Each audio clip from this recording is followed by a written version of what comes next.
you know what, we did this. We said that we could do it, and we did it. The way that we turned out citywide, amassed a very diverse and a cross-section of our city.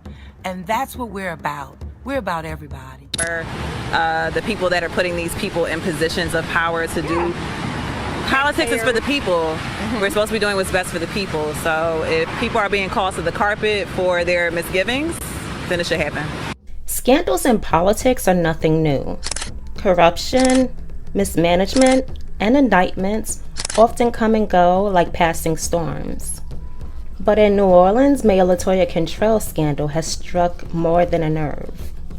On paper, she faces charges of wire fraud, conspiracy, obstruction, and perjury. But ask the people of the city what really angers them. And it's not the technicalities of federal law. It's the way she betrayed her husband, Jason Cantrell, a man respected, loved, and honored by his community. This isn't just a political scandal. It's a story about a wife who walked away from her husband in his final days. Yes, she did attend the memorial service as well as the funeral services. However, she flaunted her affair with her bodyguard all over New Orleans. The betrayal cut deeper than any misuse of taxpayer dollars ever could. Hey y'all, welcome back, and before we dive deep in, let me know in the comments if you're watching this from New Orleans. Drop a 1 in the comments and let me know if I'm telling your story correctly. And for all my new viewers, don't forget to show love, tap that like button. Small creators, we need love too. Last but not least, make sure you subscribe, turn on the notification bell, and join the family, because trust me, this scandal is hotter than New Orleans in the heat, honey. And we are just getting started. LaToya Cantrell was seen as a beacon of progress. After moving to New Orleans from Los Angeles, she became the neighborhood leader, especially in the recovery efforts following Hurricane Katrina. In 2018, she made history as the first female mayor of the city. For many, she was a symbol of resilience, a woman who rose from grassroots activism to the highest office in one of America's most storied cities. Her husband, Jason Cantrell, stood right by her side, a respected lawyer and public defender. Jason carried his reputation with integrity. Where LaToya was fiery and political, Jason was steady, grounded, and respected across the city's legal and civic communities. Together, they seemed to represent a power couple dedicated to New Orleans. But as time passed, cracks began to show. As it relates to the travel expenses, nothing aligned with being luxury at all, but absolutely aligned with my health and well-being, in which I'll stand on all day long. I am not the woman in the council chamber. I'm the woman in the arena. And so whatever I need to do my job and to deliver for the citizens of New Orleans, I will continue to do. Even before the name Jeffrey Vappie entered the picture, LaToya was already drawing criticism. She came under fire for charging first-class flights to taxpayers, defending herself by saying she needs the upgrades for safety. Then came the whispers of misuse of a city-owned apartment in the French Quarters, the Pontalba. The locals started to see a pattern. Their mayor living a life of comfort on the public dime. But what no one knew then was that the controversies were setting the stage for something much darker.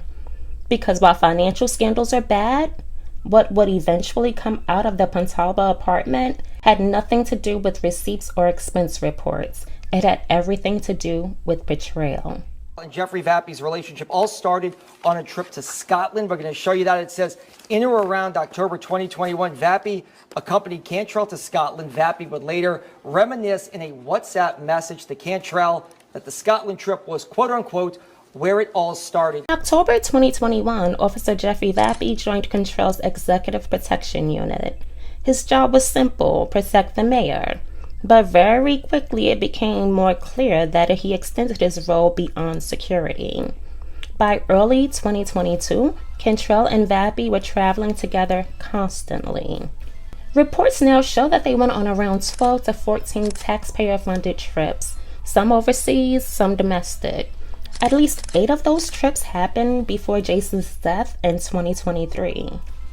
One of those early trips was to Scotland in 2021. Why would the mayor of New Orleans have to go to Scotland? That ain't none of my business. Moving on.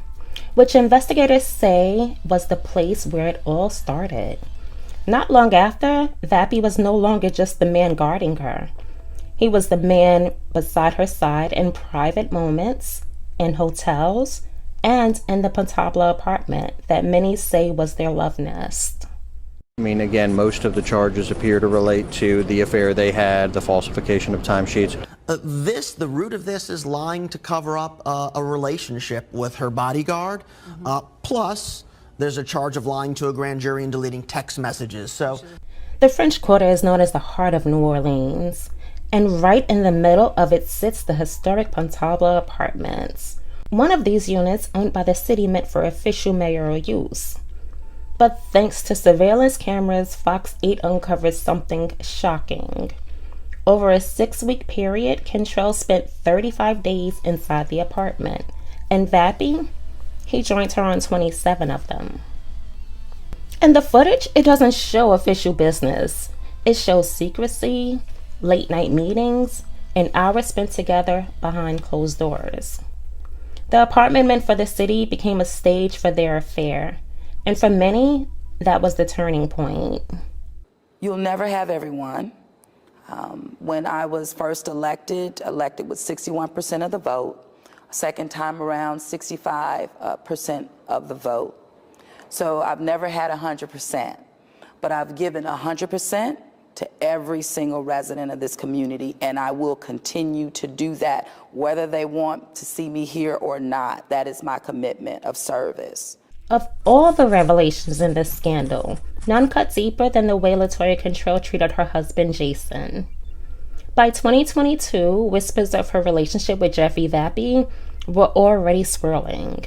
And on August 21st of that year, instead of standing by her husband during what would be his final years of life, Cantrell boarded a plane at 7:02 a.m., took a flight to Washington, D.C. with none other than Vappie. That trip wasn't just another taxpayer-funded getaway. It symbolized where her priorities were. Then came 2023, exactly 1 year after the D.C. trip. The city gathered at Gallier Hall in Blessed Trinity to honor Jason's life. LaToya was there, sitting in the pews, her face captured on camera. But by then, her presence rang hollow. The community knew the truth, that in the years leading up to Jason's death, she had already been entangled with Vappie. Yes, she showed up to the funeral, but to many in New Orleans, it didn't matter. Because the betrayal wasn't about skipping the service. The betrayal was in the months before, and the text about rings, and the secret nights at the Pontalba, and the early morning flights with her bodyguard. Jason's memorial became less of a celebration of life and more of a reminder of what his wife had already thrown away. They are charged with a series of fraud, obstruction of justice, and false statement offenses for their role in a nearly 3-year fraud scheme that we allege exploited their public authority and positions. If anyone doubted the affair, June 11th, 2022, erased those doubts. Cantrell sent Vappie photos of her hand with a ring on her finger. The caption read, "Hey, did you tell Redacted you put a ring on it?" Followed by laughing emojis. Moments later, she sent another picture, this time with the caption, "too."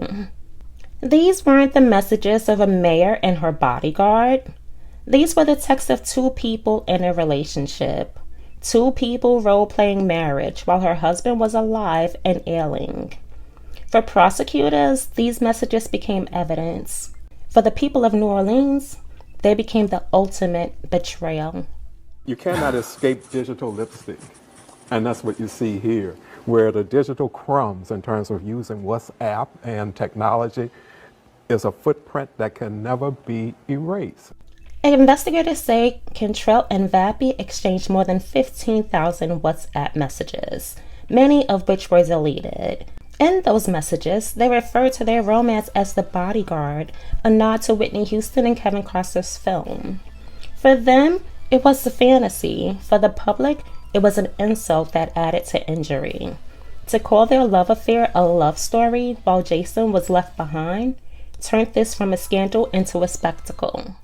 Earlier today, a federal grand jury returned an 18-count superseding indictment charging New Orleans Mayor LaToya Cantrell and former New Orleans Police Department officer Jeffrey Vappie II.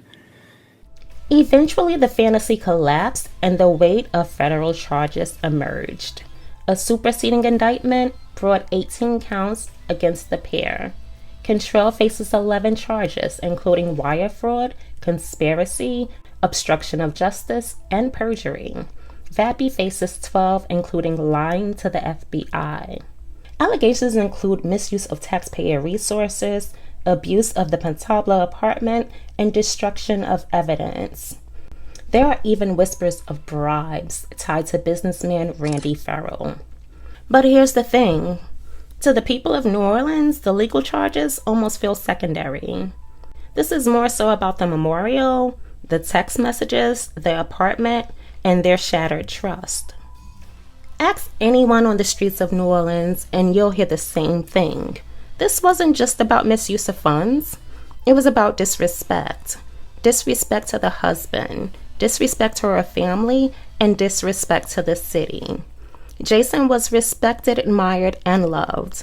And in his final last moments, the woman closest to him was living another life, and that mocked his legacy.